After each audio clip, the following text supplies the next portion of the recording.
Hello, my name is Allison Fedoris Leslie. I am a licensed clinical social worker and adjunct faculty member and PhD candidate in social work at Widener University.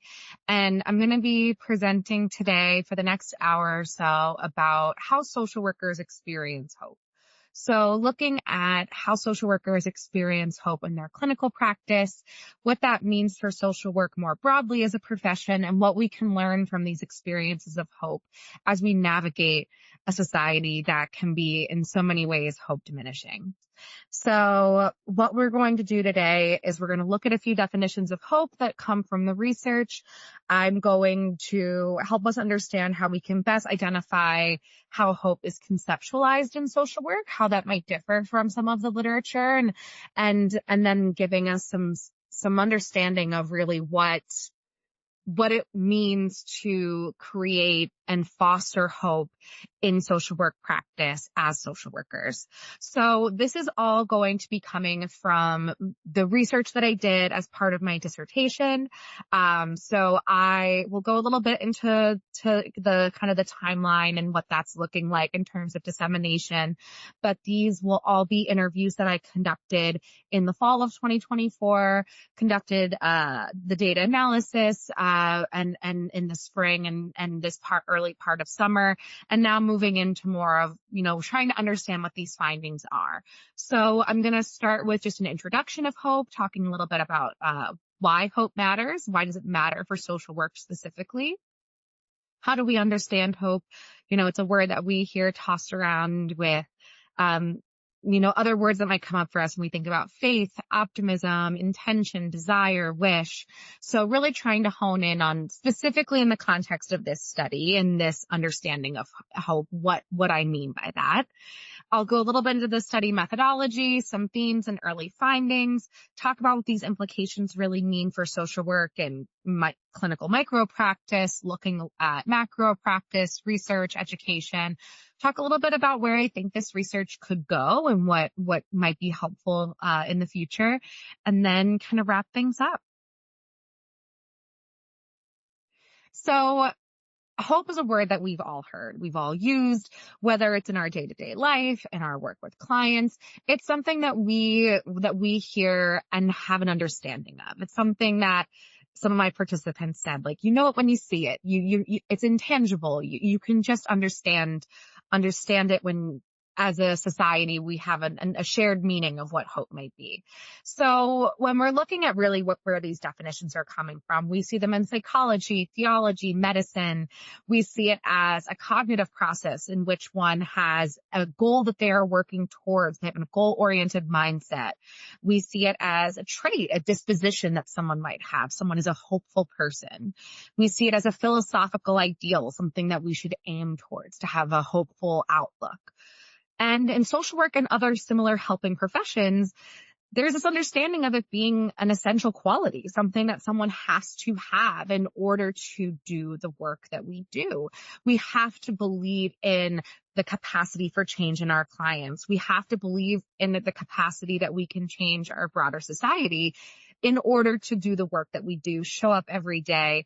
And this essential quality is in part because social workers, nurses, individuals who are in some of these helping professions where there's a really high risk of burnout, compassion fatigue, we're working with clients and in systems that can lead to feeling that our hope is being diminished. And so there's like this action of hope that we have to take as part of our work. So what is hope? Hope is a process of anticipation that involves the interaction of thinking, acting, feeling, and relating, and is directed toward a future fulfillment that is personally meaningful. So, as I mentioned, there's a goal-oriented process, an effective process. The founder, developer of hope theory, which does orient a good bit of my work, Snyder, I've identified hope as involving an individual with personally valued and identified goals, a sense of agency in achieving these goals, and a perceived ability to create and establish pathways to achieve these goals. So this is this understanding of there has to be a goal, this belief a sense of agency in achieving them, and then the ability to find pathways. And that does not mean without barriers, but that a hopeful individual is able to see these barriers, make changes, make adjustments as needed. Hope has also been conceptualized as an emotional process, a coping resource, something that people can utilize when they are feeling hopeless or feeling like their hope is being diminished. So there's different approaches that we've taken here. I'll talk about the 3 definitions that I used in this study a little bit later when I get into the study methodology. But one piece of hope theory that I also want to mention that I think is really important for the understanding of hope more broadly, but especially for the purposes of this study and the understanding of social workers' experience of hope, is this idea that there are both these cognitive and affective elements, that hope has trait-like and state-like elements. So what that means, trait hope is really dispositional hope. It's stable across time, viewed as an individual's baseline hopefulness. It's really this disposition. It's how someone moves through the world, kind of not independent of their experiences, because people can become hopeless and their trait hope can be impacted. But this idea that someone is generally hopeful. State hope is really that individual's goal-directed thinking at any given point in time. So it's really related to the intensity of state hope. And an individual's trait hope dictates a range within which state hope can vary. So this idea of if you are someone who has high trait hope, your state hope kind of fluctuates within that realm. Or if you're someone with low trait hope, your state hope can only go so high, is really the best way to explain that. And I want to make sure that there's an understanding that Snyder's definition, while much more about this cognitive goal-oriented process, he and his fellow researchers did view emotions as an important part of the feedback in this goal pursuit cycle. So emotions can cycle back so as to influence the goal pursuit pathways and agency iterative process. So those who have higher hope at the start of their goal pursuit process may have more positive emotions as they begin the goal-oriented process, whereas those with lower hope may be more apprehensive and have negatively associated emotions. So feelings and thoughts throughout the goal pursuit process are a part of this feedback loop. And therefore, it's something that, high hope individuals are going to have a little bit more agency. They're going to be able to identify more pathways, things like that. So why hope? Helpers are in need of help. I think that any of us in social work practice in any part of our field right now see the ways in which we as social workers are experiencing burnout, compassion fatigue, and many are leaving the field or leaving parts of the field because they are not able to cope with these stressors and the adversity that they are facing. We're going to see this more and more, and we've seen this in the literature already with broader austerity measures where if we don't have the funding to do our work and we're losing that in terms of research, in terms of clinical practice, then we are going to see people who are unable to sustain and last in the field because there just isn't going to be the funding to provide services for our clients. So understanding the broader context in which social workers choose to enter and stay in the social work field is a critical element of how to better protect their well-being. So I study how hope is experienced by social workers in their practice and how it influences their connection to the field. So really what I was looking to get in this study is how we can take care of ourselves and our profession in order to create a healthier, long-lasting profession, very much in line with the ethical mandate that we have for self-care in order to take care of ourselves, take care of our clients, this idea of how hope plays a role in that. So social workers in the workplace. Over 50% of behavioral health providers experience symptoms of burnout. We see studies that say 25 to 75% of social workers are experiencing high rates of burnout. Up to 50% of social workers develop some form of secondary traumatic stress. We see a significant number of workplace stressors that include low salaries, long hours, heavy caseloads, lack of paid time or sick leave. As we're seeing a more precarious gig economy in social work, this is becoming a huge, huge consideration. And lack of involvement in decisions in the workplace. So social workers who are feeling that they aren't able to advocate for changes in their workplace, feel ethical concerns about what's happening in their workplace, but don't have a way to address that. And again, some of those ethical conflicts being a real stressor and deterrent to continue in the work. Burnout and compassion fatigue. So just quick definitions here, things I'm sure that most of us have talked about extensively. Burnout, as defined by NASW-PA, has 3 dimensions: emotional exhaustion, depersonalization, and reduced feelings of personal accomplishment. And compassion fatigue, we're going to be looking more about the collective trauma, taking on the collective trauma of clients, and those who are in helping professions are just at an increased risk for compassion fatigue due to the emotional exertion of energy in our practice, in our work.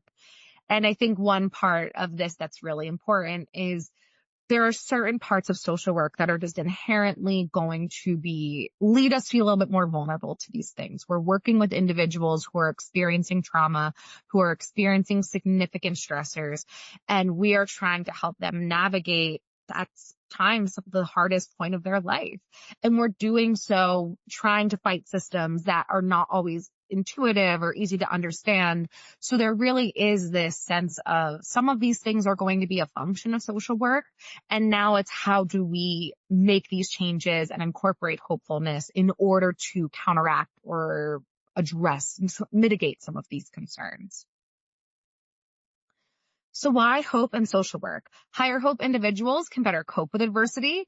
They can identify additional pathways to achieve their goals. Again, when they see barriers, they're able to make changes. For social workers, we are often hitting many a barrier as we are doing our work, and being able to identify those alternate pathways is extremely important. It's a dynamic process. It's a relational process, and it can be really transformative in the helper-client relationship. So there's research, and we'll talk a little bit more about what I found in my work, that the actual process of hope is one that is relational and transactional between the client and the therapist. That at times the therapist is holding the hope for the client, but there are times where the client has to hold the hope for the therapist. And it's something that can lead to this process where we're able to both bring hope together. Research has indicated that hope may be a protective factor in mitigating or preventing burnout. It's often experienced in response to uncertainty. So when we don't know what's going to happen, but we still hold hope, there's this idea that we can help motivate towards that change, even if it's uncertain.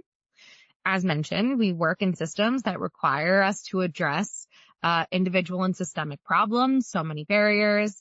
So understanding how we can foster and sustain hope in doing that work is really important. So how can we cultivate and sustain hope? Understanding the cognitive and affective elements of this hope process will inform future research and may lend itself to a better understanding of how and why social workers choose and remain in social work. So again, hope can increase connection with clients. It is associated with lower burnout, greater social support, greater life satisfaction. It can be modeled in the classroom and supervision in the workplace. We'll come back to that as when we talk a little bit more about how we're going to implement hope. And so it's really imperative for us to understand how hopefulness works for social workers in order to protect and care for our field. So I went into the study with 3 main research questions. One research question has a sub-question. So how do social workers experience hope and or hopefulness in their practice? How does their experience and understanding of hope impact their continued commitment to social work? How do social workers understand their calling to the field? And how does social worker hope influence or change the experience of burnout and or compassion fatigue? So what I did here was a phenomenological study. I wanted to understand the experience of hope and hopefulness if that was being felt in the social work field. I didn't want to have a new definition of hope. I didn't want to come up with a new theory of hope. What I really wanted to do here was just understand in the day-to-day lived experience of social workers how they were experiencing hope. So, in phenomenology, the researcher is able to interpret the meaning of the phenomenon, understand it. And so this is through the language that is used by participants, through their own descriptions, their own stories. And I wanted to see what meaning social workers made of hope. So what they defined as hope, or how they interacted with the different definitions that I provided them.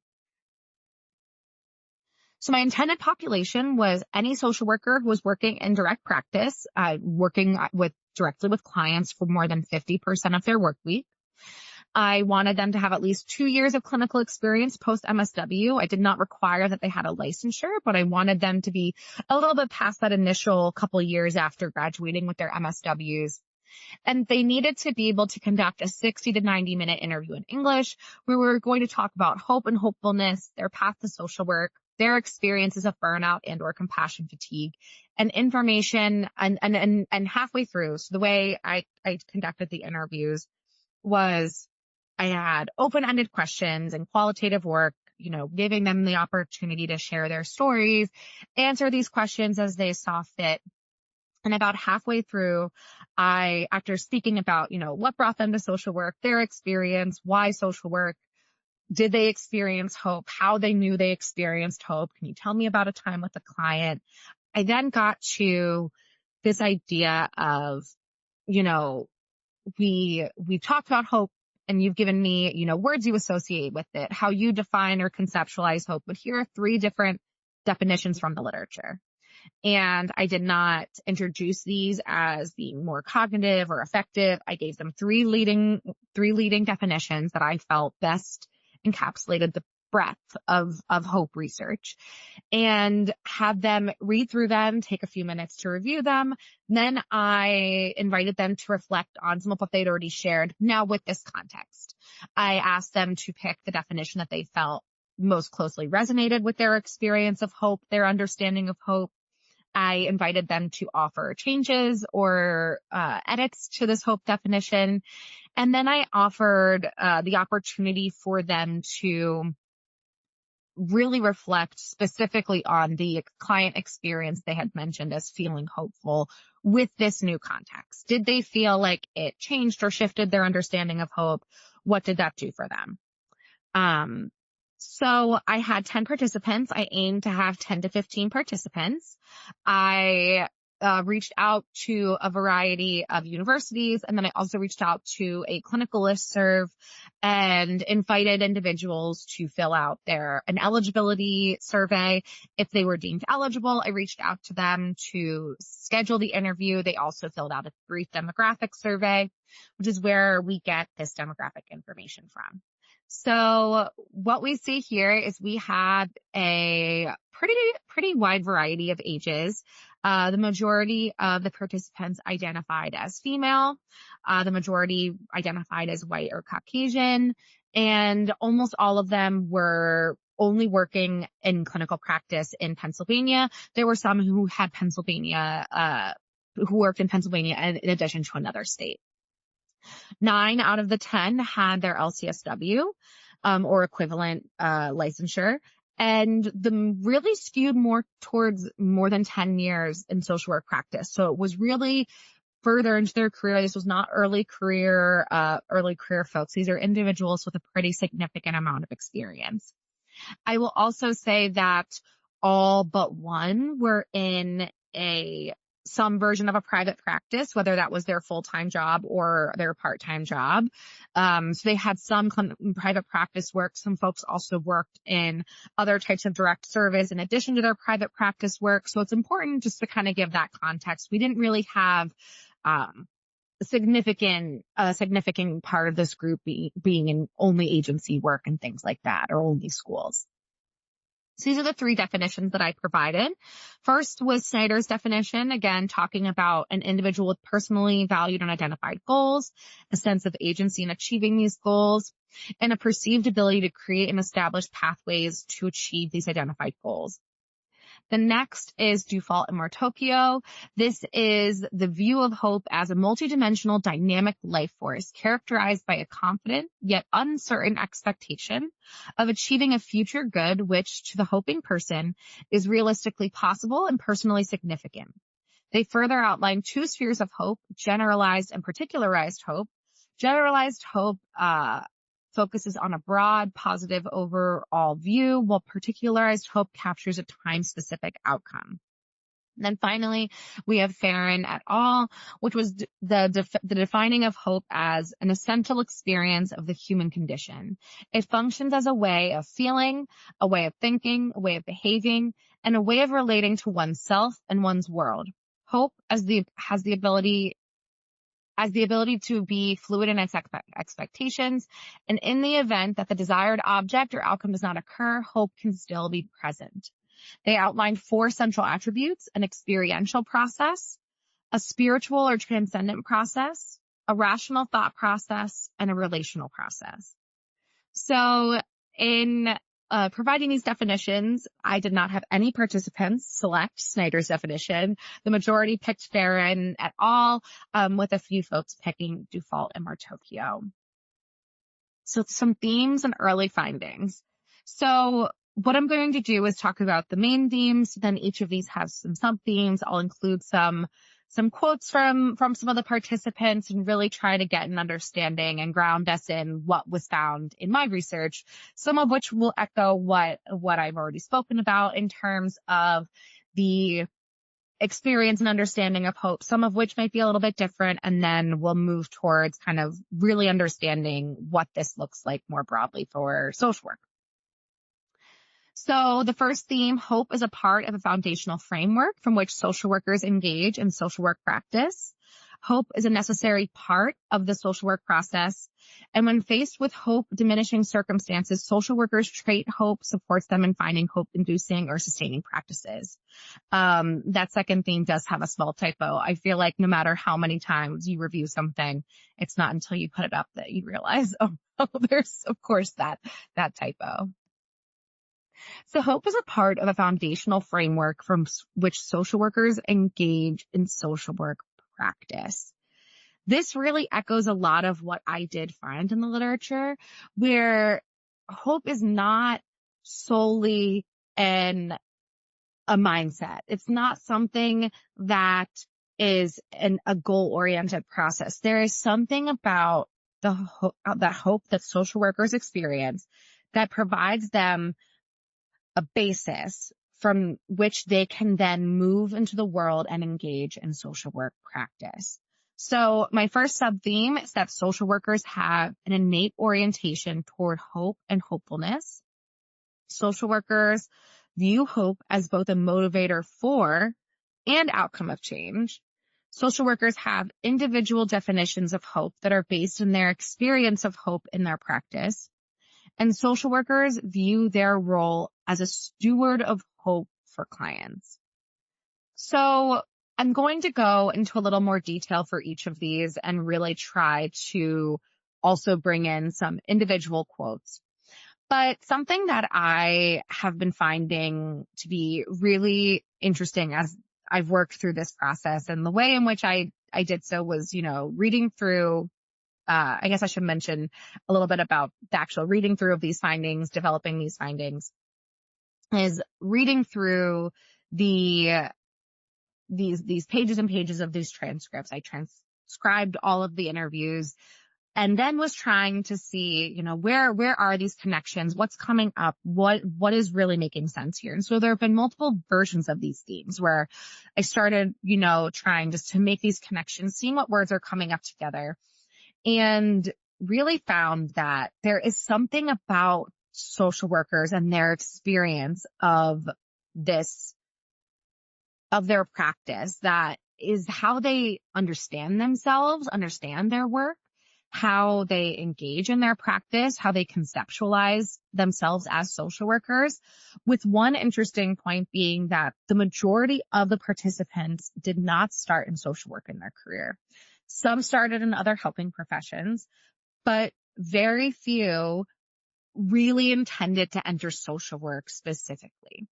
And that is a really interesting little nugget, because I think social workers pride ourselves on our shared sense of identity as social workers. We all have our story as to why we came to this field versus another field. Why did we pick social work?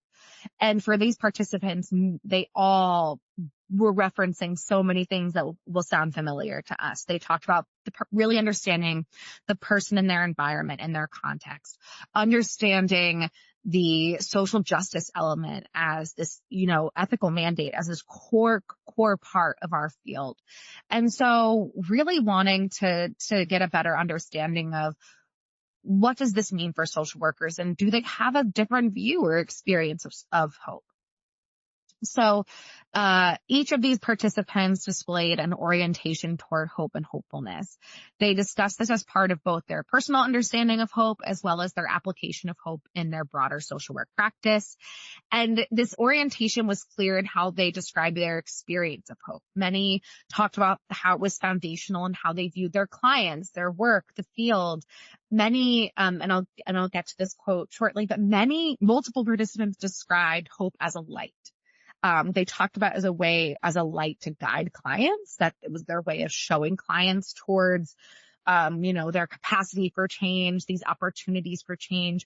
But they also talked about it as a way to guide themselves, that they view it as a light and driving force that was something that they can hold on to in order to engage in this practice.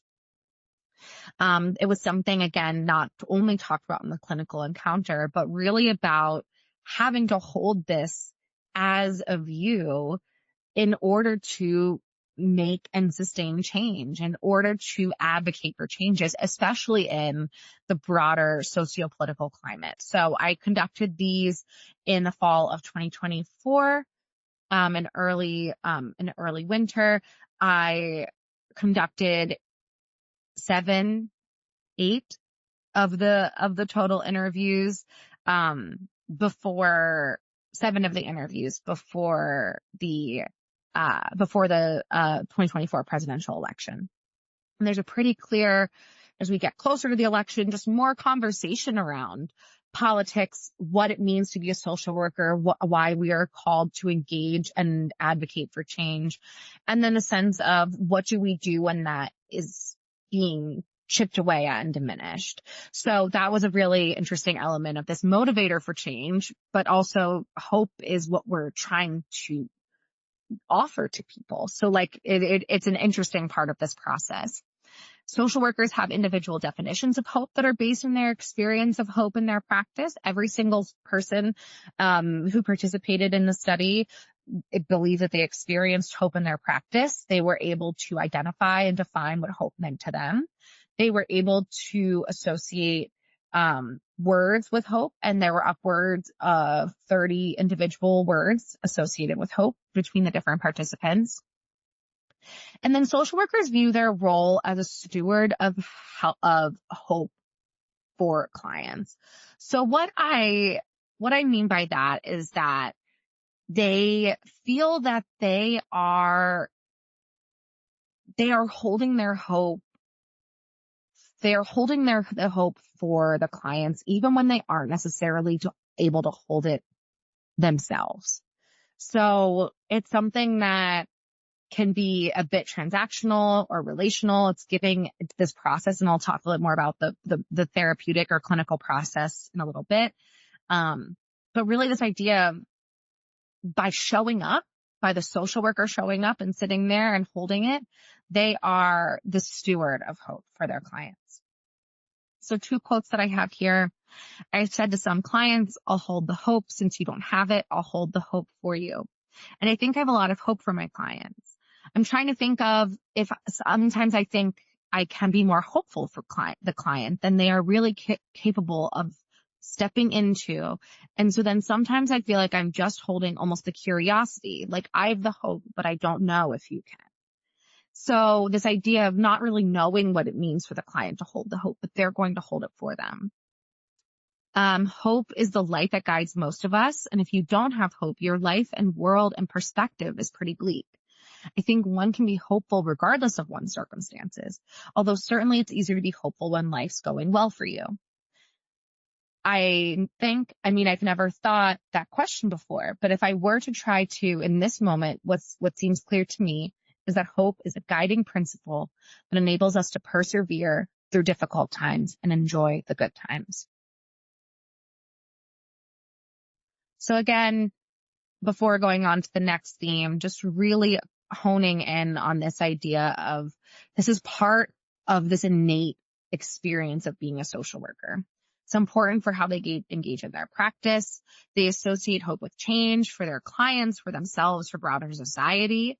This idea that hope brings change. You're hopeful that where you're sitting now won't be where you're sitting in the future is another quote that came up. This hope and belief in doing better as a society. There were some comments about hope being political change.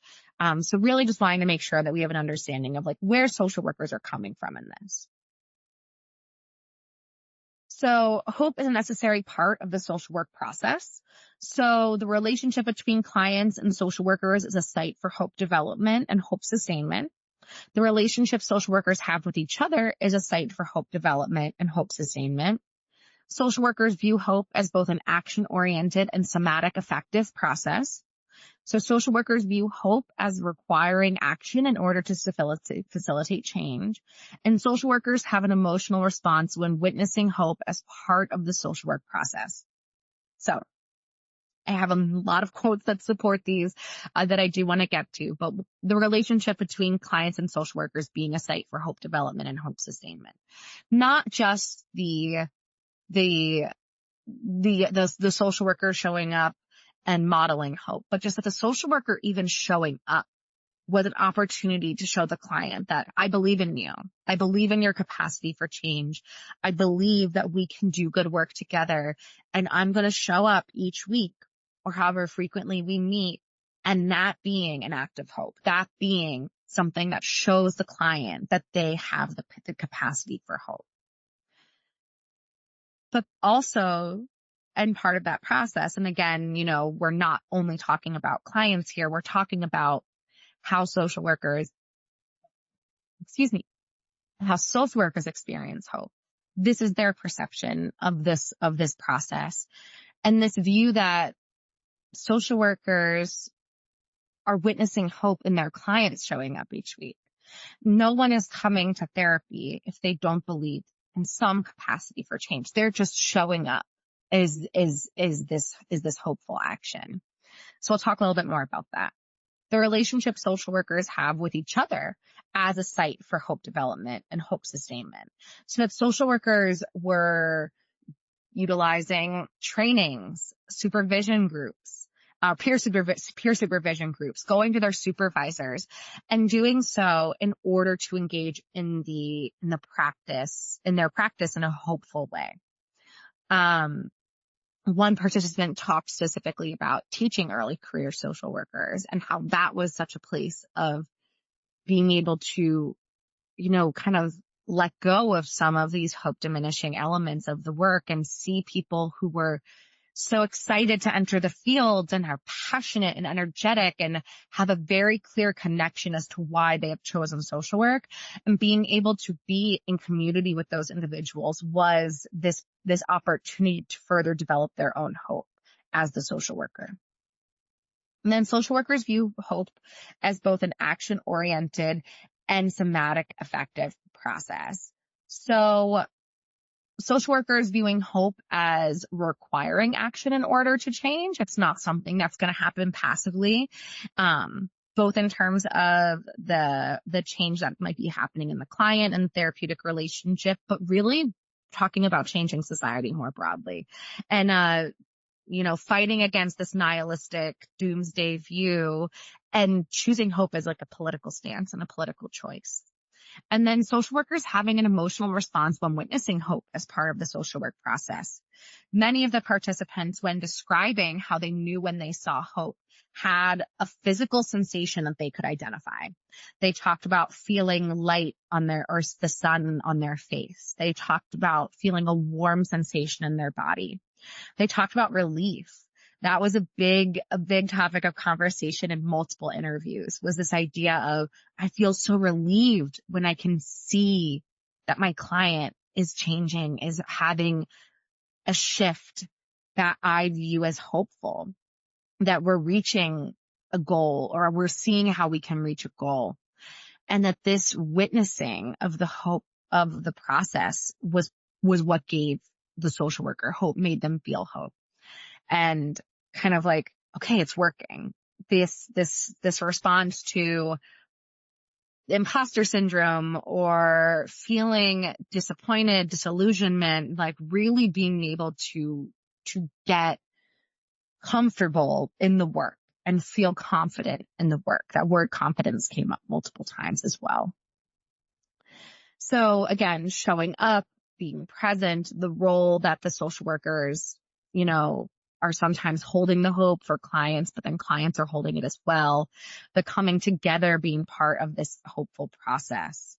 And then really understanding that this is the relational element here in these first two sub-themes is reflective of the definitions that were selected by the participants. So I believe there are two pages here. So I'll read all of these quotes and then we'll kind of sum those up. So it's kind of, makes me envision a torch, right?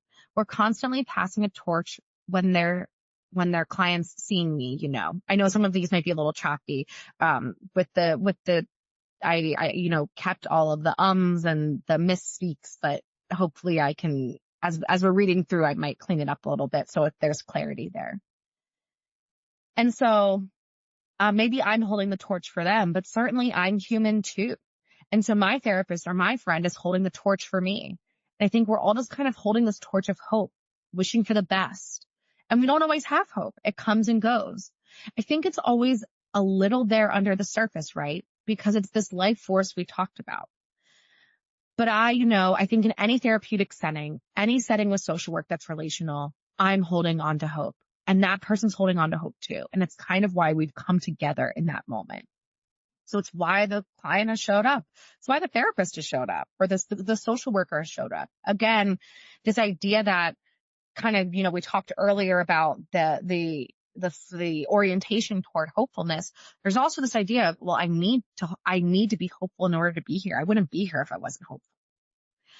I believe that simply witnessing, being present with someone who's feeling hopeless can offer hope to them. I often say, I know you don't feel like you have any hope, but I know if it's someone I've been working with for a long time, I know that you have faith in me, so maybe you can borrow my hope for you.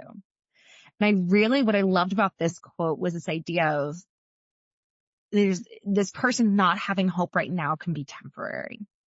It can be something that by being with the social worker, and the social worker kind of always holding the hope. We know we have unconditional positive regard for our clients. We show up every day. We do this work, and I'm always going to have that hope. So you can borrow a little hope if you need it. I'm going to hold it for you, and I'm going to keep holding it.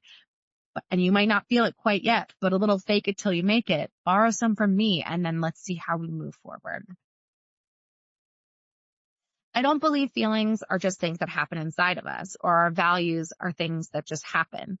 I believe we have to walk into the world and do them. And so that feels like nihilism is a political choice right now, and hope is a political choice to say, I believe in people. So this participant really talked about the idea of hope being about believing in people in spite of the systems in which we are part of and uphold as social workers, being able to believe in the individual person and that being an act of hope. And I think for me, it's like feeling proud, right? And not necessarily myself, but proud of the work and seeing someone truly progress and being like, I am really proud of you and the work that you've put in. And I've noticed when you would struggle with this thing and now look at you, right? And sometimes pointing that out to a person gives them hope because they might not even notice how far they have come. And again, it's so interesting to hear, this is about the social worker's experience of hope. But again, because of the work that we do, because the inherently relational element, so much of it is how it comes out in our interactions with others. So again, this idea of not feeling proud, not necessarily of ourselves, but of the work of our clients and of the process of which we are an integral part. We have to be part of this change. And so I think recognizing that there's going to need to be that relational element. And then our final theme, when faced with hope diminishing circumstances, social workers trait hope supports them in finding hope inducing or sustaining practices. So social workers seek out relational support in order to combat hope diminishing circumstances in the workplace. Social workers view hope as part of their motivation to engage in social work practice when facing hope diminishing circumstances. And social workers are able to reach into their hope reserves when faced with challenges. So again, this relational element being how they seek supervision, peer support, training, really using, when we're feeling those hope diminishing circumstances, and something I didn't write in the presentation, but just to kind of touch on quickly, some of the hope diminishing circumstances that were identified were the financial stressors, financial precarity, work, expectations of caseloads, some definitely of the actual clinical work being having a client unexpectedly stop coming to session, and not knowing what happened to them, not being able to kind of to sum up that work together. For those who are working with children or teens, dealing with complicated family dynamics, dealing with families in general, doing family therapy, and there being these really complicated family dynamics that could feel a little heavy and like there really wasn't the opportunity to see things change.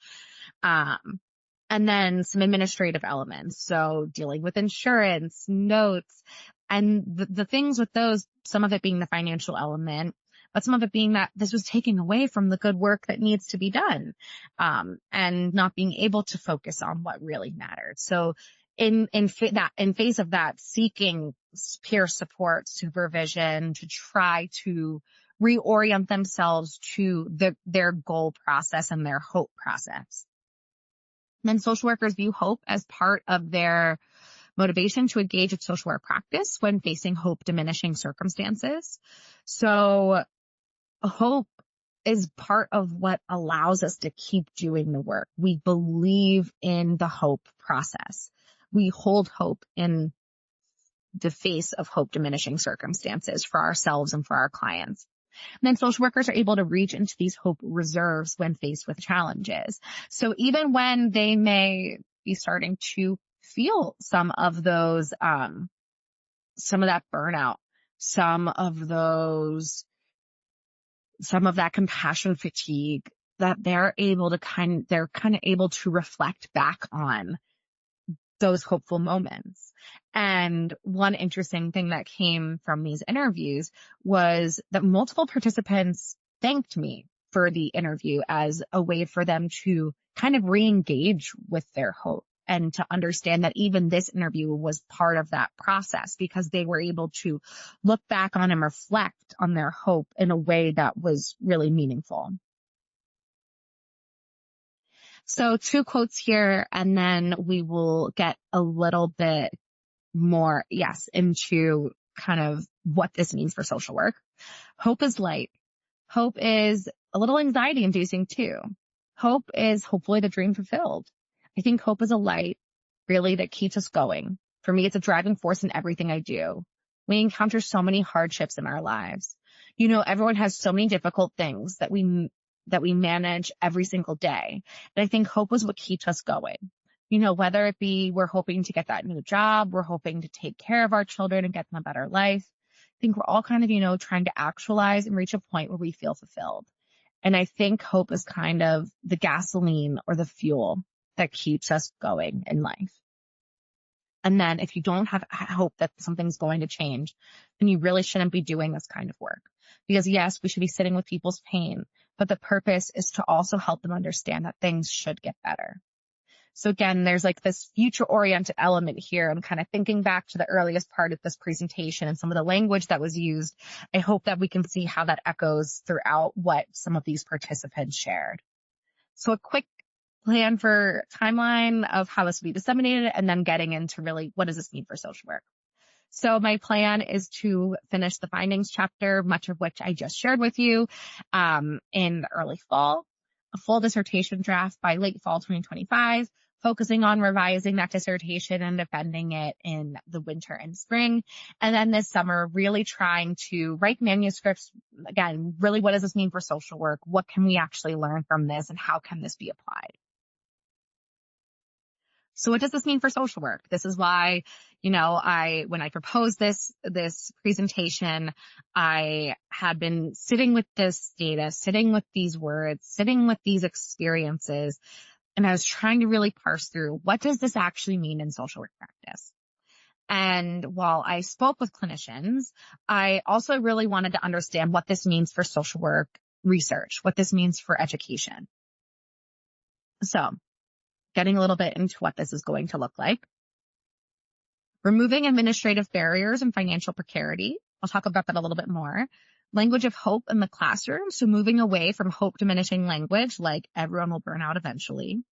Teaching about both the cognitive and affective processes of hope, and incorporating inclusive definitions of hope. So ensuring that we are looking at non-white and Eurocentric understandings of hope. So what does it mean to remove some of these administrative barriers, discuss financial precarity? Something that I have been working on at the same time as this is really understanding the importance of paid field placements.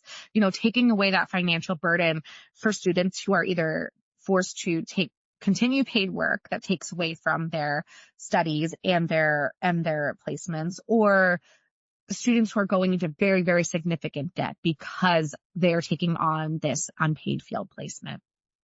Recognizing that there are so many administrative barriers that we are kind of beholden to, depending on our contracts with insurance companies, our contracts with local organizations, but that there are ways to really model change, self-care. I'll talk about that in a little bit as well as we kind of wrap things up, but really recognizing what are these administrative barriers that are potentially able to be shifted. What can we do to make a shift there?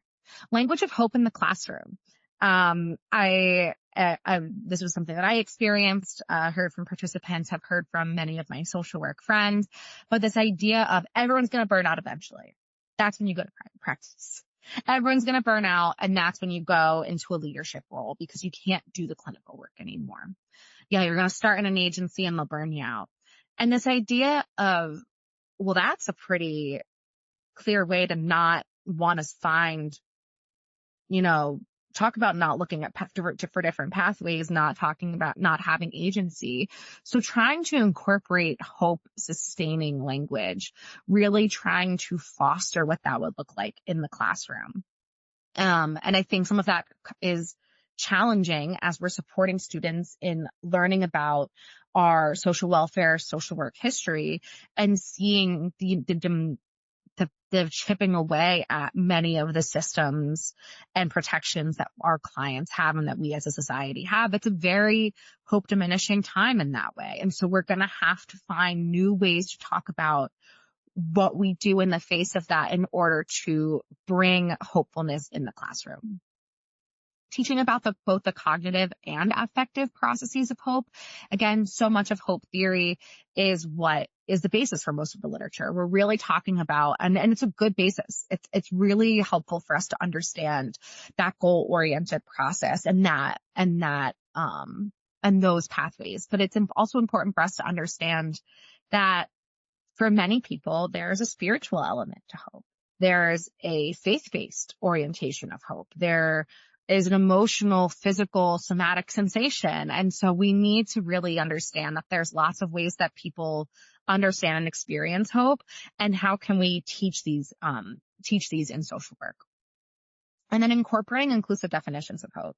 So again, a hope theory, much of what is discussed in the literature is going to be a Eurocentric view. It's going to be a very American view for many of these definitions. And so we really want to look at non-white and non-Eurocentric understandings of hope and try to understand the, again, spiritual, cultural understandings of hope that are beyond this, these definitions. So how can we create a hopeful culture? Hope is both a practice and a political statement. We see that it is something that we are looking at in the face of these hope diminishing circumstances. To take a hopeful stance, to take a hopeful view, to believe in hope is in itself a practical and political statement. We can help individuals identify their goals and support them through supervision. So again, looking at the goal-oriented element of of hope, looking at the barriers that our employees, our colleagues might be facing, and helping them identify those alternate pathways, helping them understand what it would mean to shift in order to reach them would be an important part of the hope process. And creating places of employment that model and encourage self-care. I think this is a really difficult part of social work when, for many people, we don't even have paid sick time, paid leave, paid time off. To not show up and see a client is to not get paid. So we have people who are seeing so many clients each week in order to make this work financially, work for them, themselves, their families. And what's hard is we see that in our leadership in some of our organizations as well. It's not modeled to take care of ourselves. But again, this is something that we are seeing, that when we are experiencing burnout, we are also often experiencing hopelessness. That is in the literature. People are reporting that is their experience. It's very hard for us to stay hopeful when experiencing burnout. And so I think recognizing that self-care element is extremely important. So talking about practice, research, education, we've already touched on a few of these. There's supervision, training, case consultations, and bringing hope into them, like ensuring that we are talking about hope in these processes, adopting the language of hope theory in workplace activities and policies, a hope-guided stakeholder audit.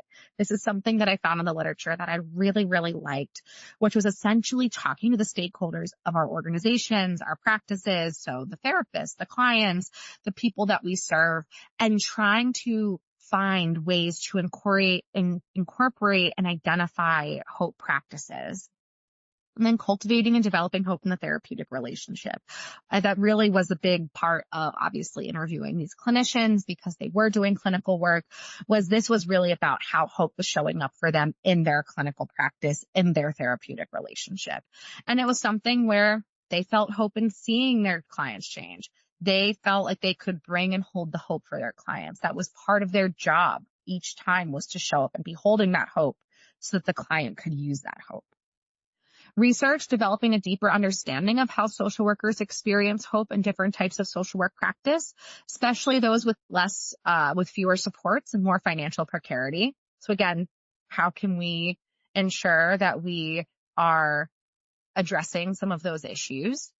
Identifying hope-sustaining resources and practices that are cognitive and effective in nature. In order to best serve social workers, what works for social workers might not work for other professions. So really wanting to focus on that. Education, active self-reflection activities where students can map their daily activities as part of their larger goals, keeping them engaged in the goal process. Hope modeling by faculty and staff, and again, bringing that language in, and using positive education learning activities. This quote I really liked. Again, I just feel like this encapsulates it so well for social workers. Hope helps maintain faith and belief in the future, the potential for transformation and change in societies, communities, organizations, families, individual clients, and social workers themselves. And that is the core of this, is the belief in the future, the potential for transformation and change. And it's not just for our clients. It's not just for ourselves. It's for our society. It's for our community. So some limitations in my study. Phenomenological studies can be time consuming and they have monetary costs for a single researcher. Data is not easily generalizable due to the size of the study and nature of phenomenology. I interviewed 10 social workers about their own experience of hope. It doesn't mean that every social worker is going to feel this way. Researcher bias can play a role in how themes and results are interpreted and analyzed. I have my own conception and belief of hope. And then, of course, the use of the term hope colloquially and interchangeably with other terms like wish and desire. Some of that I tried to address with the definitions, but again, those were selected by me. So there were only 3 definitions included. Future research opportunities, where I believe this can go next, and I aim to continue this work, is hope as understanding the spiritual and cultural conceptions of hope and how they can be applied in social work. Again, taking a broader look at where one's conception or understanding of hope, what those other influences might be on it.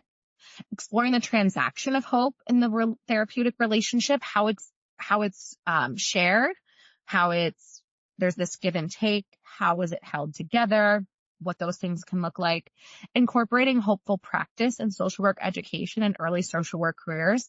Again, I talk to a lot of people who are further into their careers. They seem to be pretty hopeful people based on what they shared. Are they able to sustain more because of their hope? And there's some research that does some more quantitative research that backs that idea up. And I want to have a better understanding of that so that we can ensure that we're setting our social workers up for success instead of leaving the profession entirely. Identifying barriers to hope that are common in the social work field, including larger policy and political factors. So really wanting to look at where we are now. Why are we having certain barriers? Again, some of them are administrative, some of them are political, some of them are cultural. And we're going to continue to see that as we have chipping away of foundational rights, of financial resources that we need in order to sustain our agencies, our practices, things like that. And then creating a common understanding of hope in social work practice. So while that's not the intention of this current study, in that I do not have a new theory to offer, I was interviewing 10 social workers to understand their experience. I cannot say that this is how all social workers experience it. I was able to see these themes from people of different backgrounds, different lengths of time in the field, different theoretical orientations, especially, for those who were working in private practice for a long time. They have very different theoretical orientations, ways that they define social work. But this idea of a guide of hope as a light kept coming up. And it kept coming up that it was something that was used to illuminate change. It was used to guide the social worker. It was used to guide the client. And it was something that we could hold. It was something we could hold on to. So I believe that social workers' experience of hopefulness in this study indicates that there is more to be learned of how we can apply hopefulness in our practice. There's very clearly a cognitive, somatic, emotional, and relational experience. It was not something that was only cognitively goal-oriented. There were all these pieces from all of these definitions that played out in the way that social workers defined their experience, defined their belief in hope. And the ways in which social workers experience hope in their practice is sustaining. It's something that keeps them in the field, keeps them coming back. It keeps them able to show it up each day for their clients. It supports how they show up in their practice. It's the orientation from which they operate. It's guiding them in their clinical work. It's ensuring that they can reach into those reserves of hope when they are experiencing something hope diminishing, which is a function of moving through the world, but moving through the world when you are providing care for others. So identifying these ways to model and sustain hopefulness. So some of the things we've talked about: supervision, peer support, changing language in our agencies, in our educational system, helping us really hone into our own goal process, and really recognizing the ways in which we can bring this into the therapeutic relationship is important. And it's important that we minimize the hope diminishing practices where we can, where it's possible. We can't stop ourselves from caring about our clients. That's part of our superpower as social workers. But we can hopefully try to minimize the administrative burdens. We can ensure that our employees, our colleagues are taking self-care seriously. And that means time off and rest. And in doing so, we can sustain a profession that is healthier, that is more hopeful. I believe that it is an ethical calling for us to do this. I believe that hope is something that is innate in everyone. And I think that the way it shows up in social workers is a huge part of why we came to this field versus another. And it's why we continue to show up each day. So that is my presentation. I appreciate everyone's time. Again, this all comes from a dissertation that I hope to be publishing from in the very near future, and believe that, this is pretty well constructed in terms of where the themes are now. There might be some shift, but this is all coming from the data. Again, those 10 participants, really sitting with and living in that, and those transcripts, these past, however many months. But I really appreciate everyone's time. I have included my email here as well. If you have any questions, thoughts, feedback, things you'd like me to consider as I move forward in talking about hope for social workers. Again, with this idea of this being part of our well-being and the well-being of our profession, I have lots of ideas of where else I think hope is really important to talk about and think about, but that's, where I am right now. I'm happy to hear any feedback, thoughts. And then I have my references here. But thank you all for your time. I hope you have a great rest of the conference.